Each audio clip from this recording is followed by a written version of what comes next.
This is a Nightline Friday night special. Baby, huh? The captain. Anybody thinks that an embargo is going to change the situation here, my friends, wake up. Get a grip on reality, because this is the real world. The guide.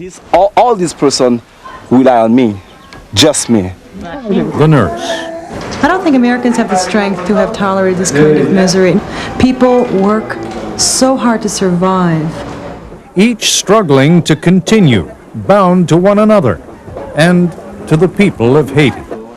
Tonight, Lifelines, a Haitian diary.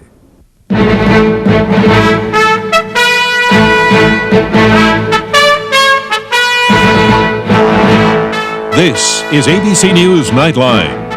Reporting from Washington, Ted Koppel. Perhaps the worst thing we've done to the Haitian people over the years is to reduce them to caricatures, oppressors and victims, alternately grotesque or pathetic. Well, they are much more than that. Any people that has survived the poverty, the brutality, and the isolation of Haiti must have an unbelievable reservoir of patience, courage, humor, and resilience. These are, as you will see over the course of the next half hour, terrific people. David Terracamo, the journalist who shot and narrated the video we're about to show you, used to be a producer for 60 Minutes.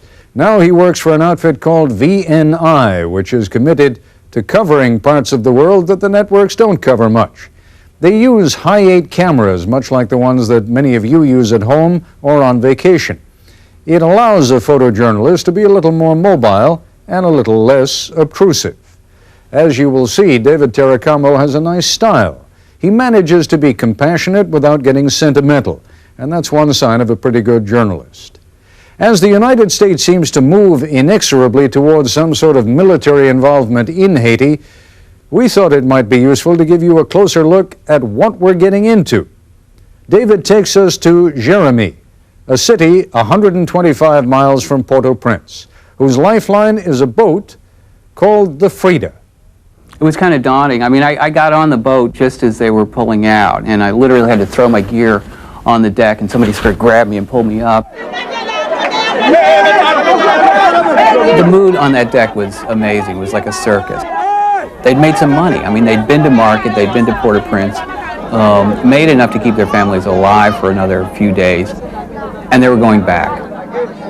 There's absolutely no place to walk. I mean, it's just impossible to sort of squeeze through this myriad of people who are now camped out all over the deck and have every possession they own just, you know, kind of clustered around them, including children, baskets of fruit, whatever, you know.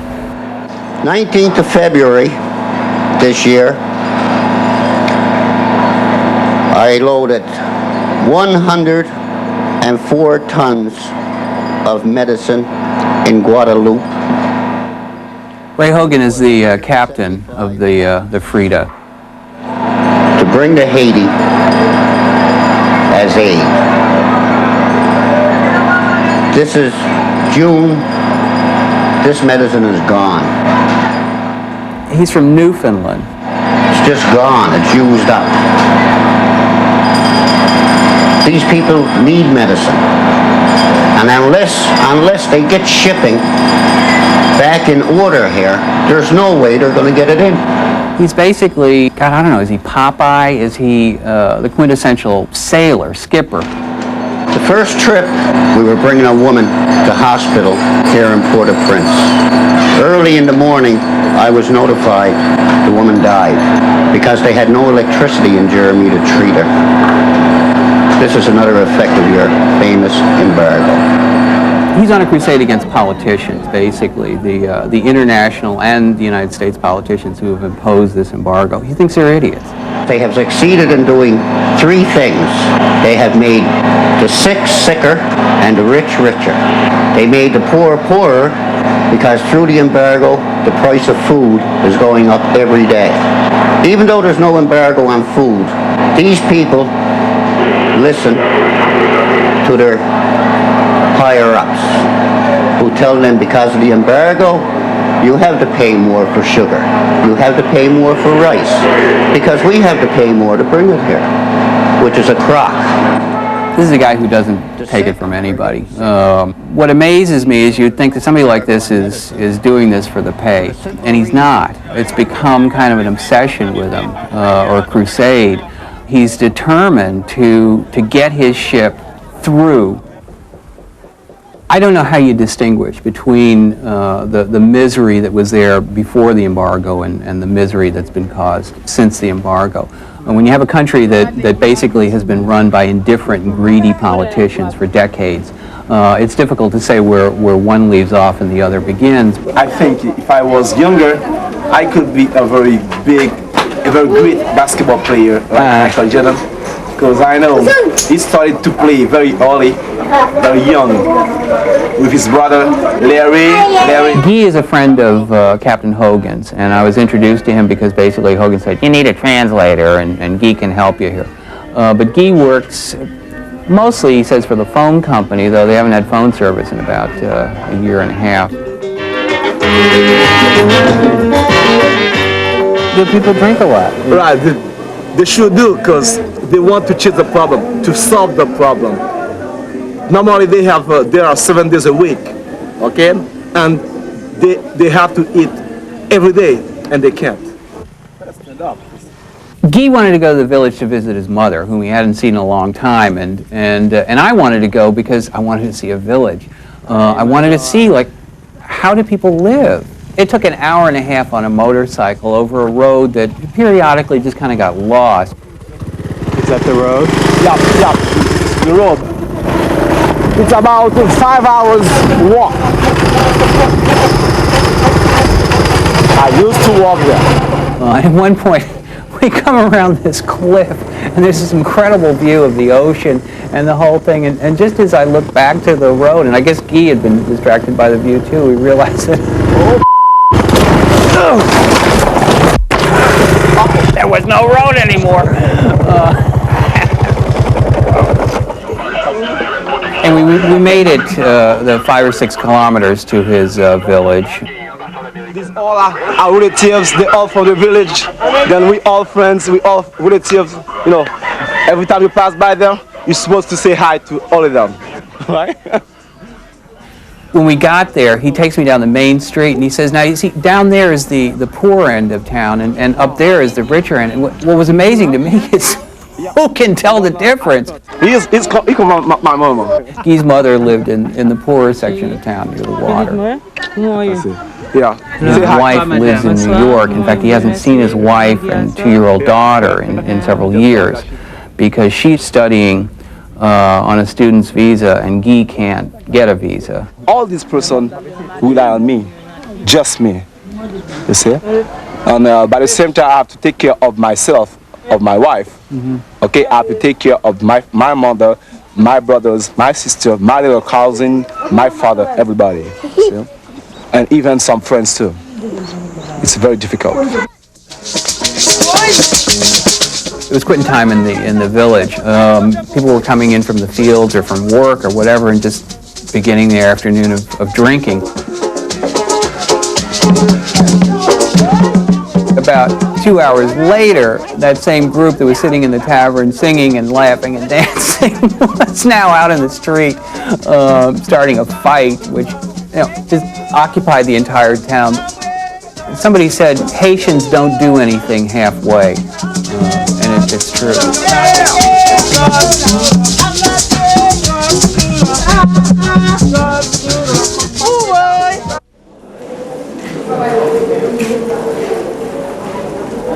Jeremy is actually a very frightening place because you are so cut off from Port-au-Prince, because you are sort of cut off from the rest of the world out there, and the army and the police can pretty much do as they will. There is no difference between the policemen and the military, right? They're all the same in Haiti right now. Maybe in New York you have the policemen or the military. Yeah, no, we have, it's a different... Yeah, but right here there's no difference at all. You both military and policemen. In fact, right here, when you have a gun, when you can wear a gun, you're a military. There used to be a lot of grassroots organizations in Jeremy who had helped organize the campaign for Aristide. They have been eliminated. There are murders in these areas constantly. Yes. I I believe that now it's easier for them to kill and beat Depuis people. yon moun gen yon bout de bâton, Since you have a stick, li gon revolver, you have a gun, li chef tête li, you are a chief. li fait salve, You do what you want. li touye moun. Father Samedi is the priest in Jeremy, leader of a congregation of the poor. He's also the most politically outspoken person in the town. I managed to get an interview with him because he knew Guy. They'd grown up together, and he also knew Captain Hogan. Mwen pa kab circuler, I can't go around the city j'aime ta dwe circuler. freely. Et depuis 6 heures du soir, And since 6 o'clock at night, avant fait noir, because before it gets dark, il m'oblige là. I am forced to be at home.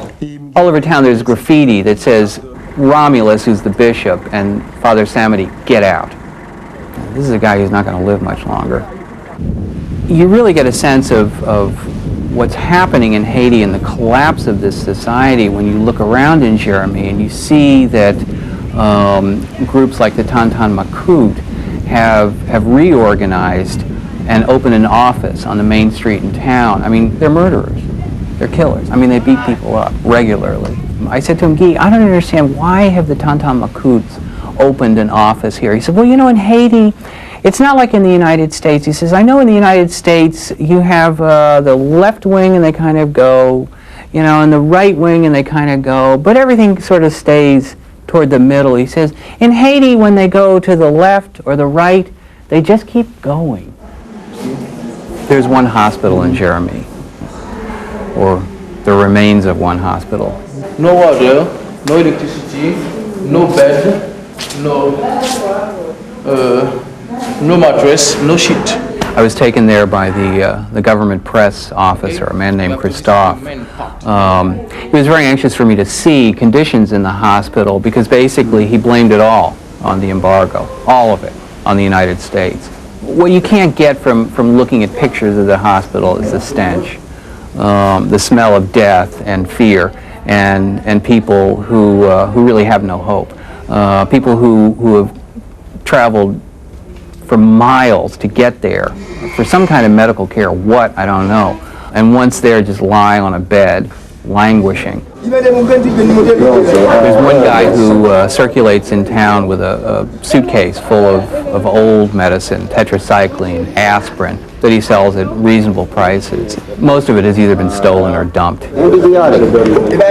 The only way for some of the missionaries to get medicines in is to have someone hand carry it. And in fact, one of the people who had come to Jeremy was a guy named Tony. He's from a small town in Illinois. He's been coming to Haiti for 12, 13 years, just doing whatever he can to help. I had an extremely difficult time trying to get medications in because the embargo was stating that you could not bring in more than 70 pounds per piece of luggage.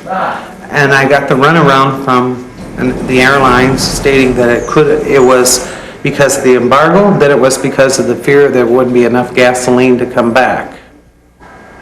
It'd be easy after looking at the hospital to say that there is no hope for medical care in Jeremy. But in fact, there is a group of men who are being trained by an American-funded group, a group of barely educated Haitians who are learning to be nurses for their villages.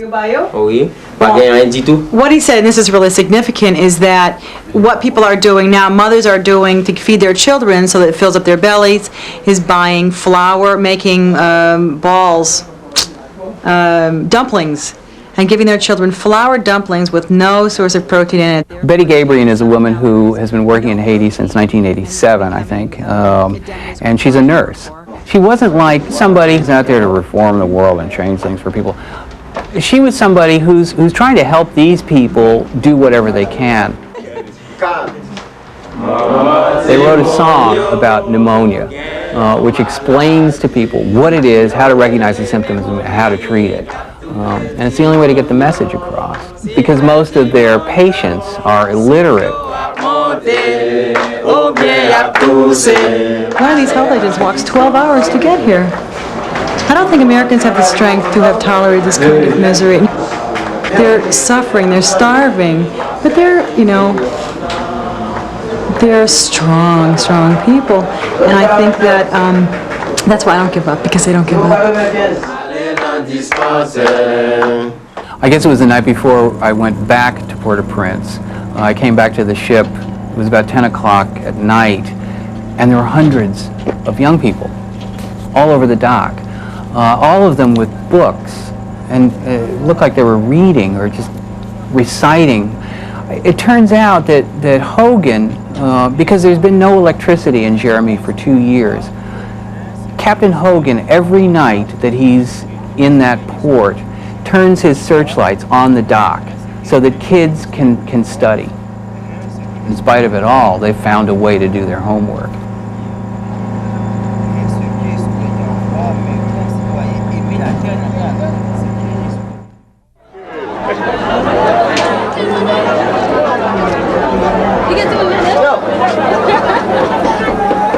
People start boarding the ship about 12 hours before it leaves on the trip back to Port-au-Prince just to stake out some deck space. And they come with baskets of fruit or vegetables, as much as they can possibly carry. This is their lifeline. This is how they're going to survive.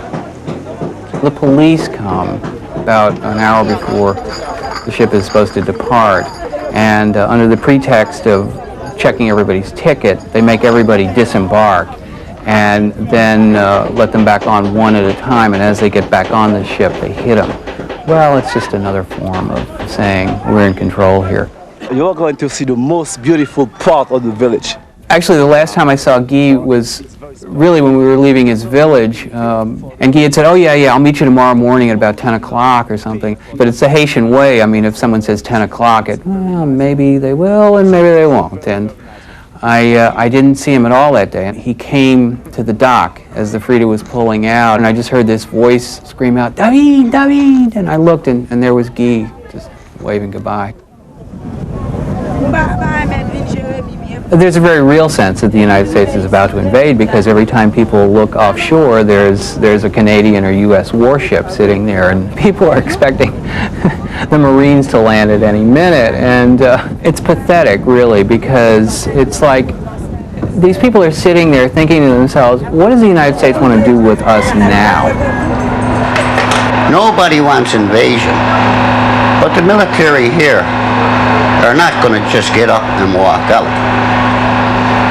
If you're set in a chair that's raining pennies that grow into dollars, you're going to hang on to the last possible second.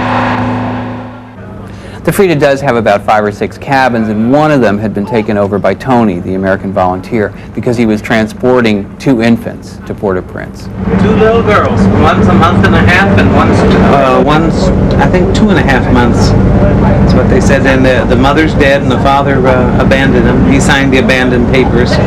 So I'm taking them out of that children's home because there's too much TB and typhoid and stuff like that. So, and then I'm taking them into Port-au-Prince because they're going to get adopted, hopefully, away from all the sickness and what have you, because they're healthy babies. These people are the strongest willed people that I have ever met, and I have traveled all over the world. And anybody thinks that an embargo is going to change the situation here, my friends, wake up. Get a grip on reality, because this is the real world.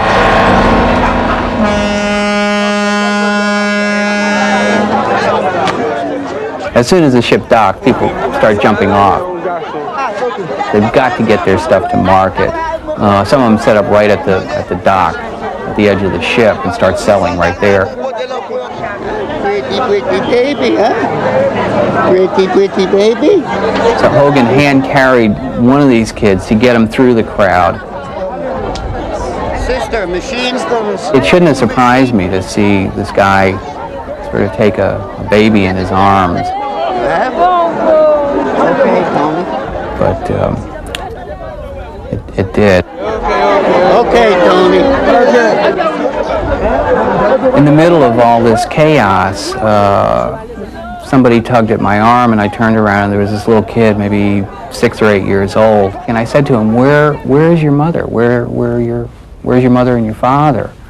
And he just kind of looked down, and someone else came along and asked him in Creole. And this guy said he doesn't have one. He has no one.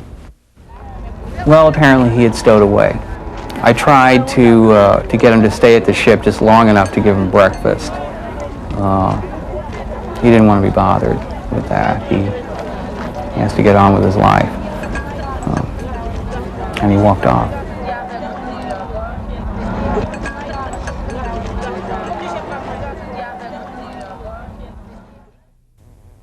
In Washington today, the Secretary of State said that Haiti's illegal government should leave office right now. But he also said that no deadline has been set for removing Haiti's rulers by force. There has been a lot of public talk by U.S. officials these last few days, suggesting that Washington's patience is running thin and that an invasion may be in the offing. The news has probably not yet reached Jeremy, the city of poets, in that